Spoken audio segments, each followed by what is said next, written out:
Am I the asshole for sleeping with my sister's husband?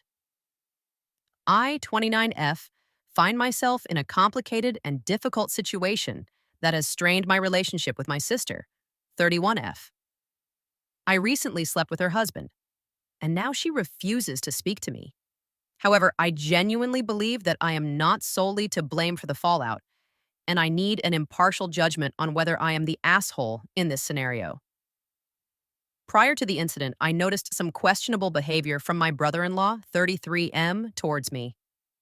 Feeling concerned about my sister's well being, I decided to address the issue with her. However, she dismissed my concerns, leaving me unsure of how to proceed. My sister works as a flight attendant and is gone more than she is at home.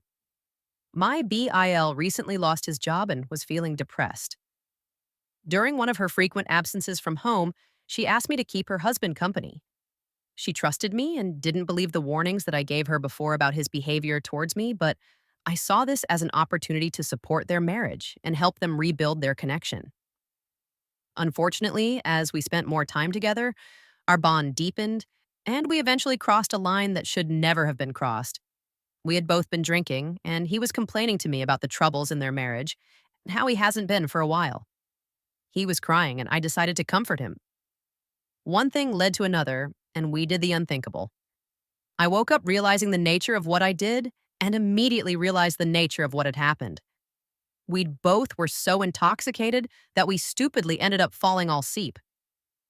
I awoke to my sister screaming and hitting the both of us screaming, "How could you do this to me? We're sisters. I trusted you." She wouldn't even give me a chance to explain and kicked me out of the house. Now, my sister refuses to speak to me. She has filed for divorce. Our parents are siding with her, saying that I violated every family moral.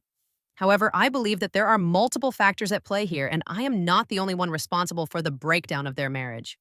While I acknowledge my mistake, I also question why my sister failed to address the issues in her relationship and why she left her husband in my care without setting clear boundaries. I do feel a sense of guilt and remorse for my actions, but I also recognize that my sister and her husband had their fair share of problems. It's unfair to place all the blame on me when there were underlying issues that existed long before our involvement. That being said, I understand my sister's anger and hurt. I am willing to accept responsibility for my actions and make amends, but I also believe that it is crucial for her to acknowledge her role in this situation. Rebuilding trust and repairing our relationship will require open and honest communication from both parties. In sharing my story, I hope for an unbiased judgment and guidance on how to navigate this difficult situation. Am I the asshole for sleeping with my sister's husband?